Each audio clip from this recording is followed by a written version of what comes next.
എനിക്ക് പൈസ കട്ട് കൊണ്ടുപോയ മുഴുവൻ പൈസ എനിക്ക് തരണം. പോലീസിനെ അറിയിച്ചു, DVSP, SP എല്ലാവരും ഞാൻ അറിയിച്ചു. ഈ കൊടിയെ വിശ്വസിച്ചോണ്ടാ ഈ കള്ളന്മാർ എന്റെ അടുത്ത് നിന്ന് പൈസ മേടിച്ചു പോയത്. 14 ലക്ഷം രൂപ എന്റെ അടുത്ത് നിന്ന് കട്ട് കൊണ്ടുപോയി. പോലീസിനെ അറിയിച്ചു, ഞാൻ അറിയിക്കും. അവിടെ ഇരിക്കേ അല്ല എന്റെ അടുത്ത് നിന്ന് പൈസ കാര്യം തീരുമാനിക്കട്ടെ. ഞാൻ പോകൂല. കാരണം ഞാൻ പോലീസിനെ അറിയിച്ചതാണ്, ഞാൻ SP അറിയിച്ചതാണ്, മുഖ്യമന്ത്രിയുടെ PA അറിയിച്ചു, ഈ നാട്ടിലെ നിയമ സംവിധാനത്തിൽ മുഴുവൻ ഞാൻ അറിയിച്ചു. 14 ലക്ഷം രൂപ ഞാനിതാ വിശ്വസിച്ച് ഈ പാർട്ടിയെ വിശ്വസിച്ച് ഞാൻ കൊടുത്തത്. ഈ പാർട്ടി ഈ കൊടി നെഞ്ചോട് ചേർത്ത് ഞാൻ വിശ്വസിച്ച ആളാ. എന്നിട്ട് ഇതിന്റെ ഡയറക്ടർമാര് എന്റെ അക്കൗണ്ടിൽ ഇട്ടിട്ട് കള്ളപ്പണം വിളിപ്പിച്ചു. ഈ ഇരിക്കുന്ന ആൾക്കൊക്കെ കൃത്യമായിട്ട് അറിയാം. കൃത്യമായിട്ട് 14 ലക്ഷം എന്നെ കൊണ്ടുപോയി ജയിലിൽ വരെ കടത്തിയ ആളുകളാണ്. ഒന്നുകിൽ എനിക്ക് എന്റെ പൈസ തിരിച്ചു തരണം, അല്ലെങ്കിൽ ഞാനിവിടെ അവസാനിപ്പിക്കും.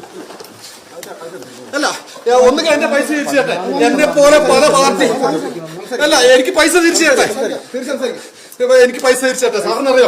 സാറിനറിയോ 3 ദിവസം എന്നെ കൊണ്ടുപോയി ജയിലിലിട്ട് വരും. ഇവര് 2 ലക്ഷം രൂപ പാർട്ടിയുടെ പേരിൽ കട്ടുകൊണ്ടുപോയി. ഞാൻ കാണിച്ചു തരാം. ഈ ഓഡിറ്റ് റിപ്പോർട്ട് നോക്കിക്കള്, ഇവിടുത്തെ മുഴുവൻ റിപ്പോർട്ട് നോക്കി.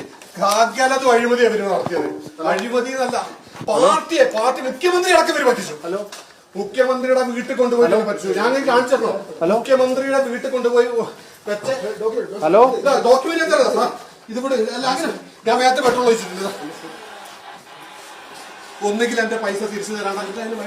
പാർട്ടിയുടെ പേരും പറഞ്ഞിട്ട് കട്ട് മുടിപ്പിച്ചവരാതിരി ഇനി ആവൂല. കാരണം പല തവണ പറഞ്ഞു SP, DVSP.